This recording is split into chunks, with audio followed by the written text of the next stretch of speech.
is happening, Magnus? What the hell am I hearing here? What am I hearing? People are telling me that he said that the Epstein files are made up. I was sent this video here, told to start somewhere around the middle. Alright, let me see here, because... A very quick briefing. Did she tell you, what did she tell you about the review? And specifically, did she tell you at all that your name appeared in the file? No, she's given us just a very quick briefing.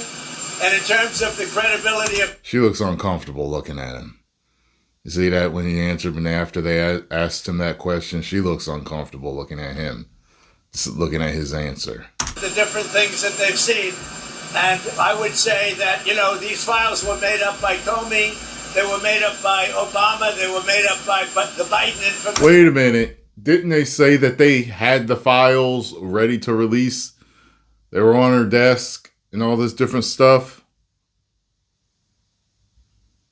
And now they're made up? See, this is the reason why I told you that I don't trust either side. For years, there's this list. For years, there's these files. After he's elected, we're going to release the files. We're going to release the list. Then all of a sudden, there's this, Epstein took himself out.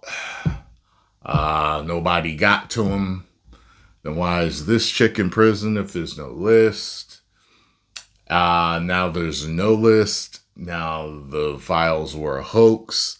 After we were told that they did have files in a list.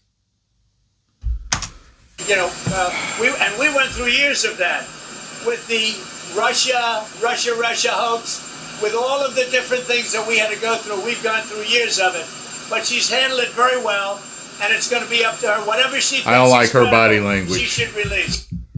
Yeah, I don't like her body language for this. Whatever she thinks is... she can release. So wait a minute. Are there files or are there not files? Let me take a look at this one here. See what this one's all about. Brought up a couple of videos. But first, breaking tonight, President Trump says his attorney general should release whatever documents she thinks are credible concerning the late businessman and convicted Jeffrey Epstein. It's his latest comment in the ongoing controversy that has split many of the president's supporters. Meanwhile, there is new pressure tonight on Attorney General Pam Bondi from an unlikely spot, the top Republican in the House, the Speaker. See, they seem to be straight shooting for a while, all through the campaign and even through the early presidency, second term, it was like things was getting done. He was doing executive orders and doing this and doing that. And now when we get to this, everything's starting to get murky. I do not like this. David Spahn has the story for us tonight. Good evening, David. This story does not go away here. Good evening, it's really David. not right now, at least, Brett. And Attorney General Pam Bondi is breaking her silence on this Epstein matter following a week of intense blowback from the MAGA base. She says, though, she's staying put despite calls for her to go. I'm going to be here for as long as the president wants me here, and I believe he's made that crystal clear. Oh, people want her to leave? Well, 3.5 now, right? You want anything else? Bondi at an unrelated event on Fentanyl. Oh, I did hear something about that. Is that when Kash Patel was like, if she leaves, he leaves? Or no, that was somebody else, right? Fentanyl today declined to expand on the reported fracture in a relationship with Deputy FBI Director Dan Bongino, who threatened last week to quit over the DOJ's closure of the Epstein case with a 2-page memo. I'm not going to discuss personnel matters. I think we all are committed to working together now to make America safe again, and that's what we're doing.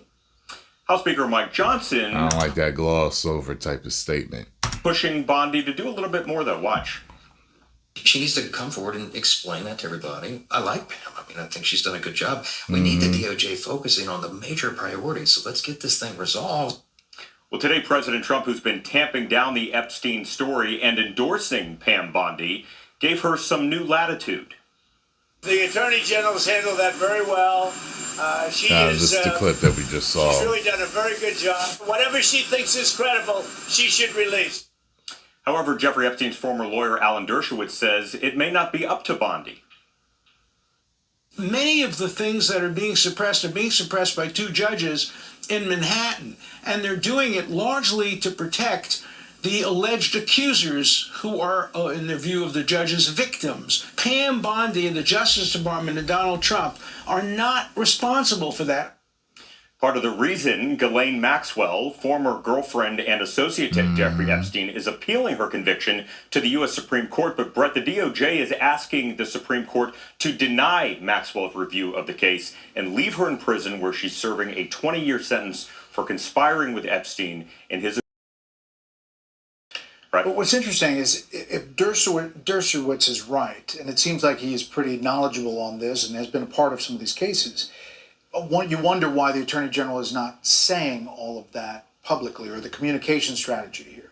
It's something that Dershowitz, says it's up to two different judges. President Trump today, for the first time, we've heard him say that she has some more latitude to give out some more information. So we're going to see if she does provide some more information. We'll track it all here. David, thank you. Thank you. Hey, Sean Hannity here.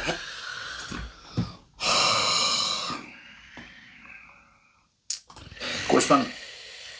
Man.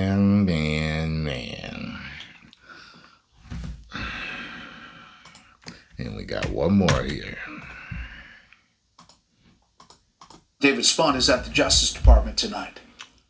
President Trump over the weekend trying to rein in negative headlines by telling millions on social media to support Attorney General Pam Bondi. He posted, "What's going on with my boys and in some cases gals? They're all going after Attorney General Pam Bondi, who is doing a fantastic job. We're on one team, MAGA, and I don't like what's happening." Trump invited Bondi to sit near him at the FIFA soccer game on Sunday in New Jersey, a sign of public support. Fox has told Deputy FBI Director Dan Bongino came to work on Monday after not showing up on Friday. Fox News confirmed a yelling match between Bongino and Bondi in front of top White House aides last Wednesday. President Trump says he spoke with Bongino yesterday. Very good guy, and he sounded terrific, actually. No, I think he's in good shape. The Justice Department released the Epstein memo last week that insisted not only was Epstein's death, but there is no client list. Trump's supporters, many online influencers in the MAGA community, have directly blamed AG Bondi for overpromising and under-delivering, some even calling for her to resign or be fired. Bongino was said to be furious with the backlash from the memo, despite multiple sources saying he approved it. FBI Director Kash Patel looking to keep the peace, posting, "The conspiracy theories just aren't true, never have been. It's an honor to serve the President of the United States, and I'll continue to do so for as long as he calls on me."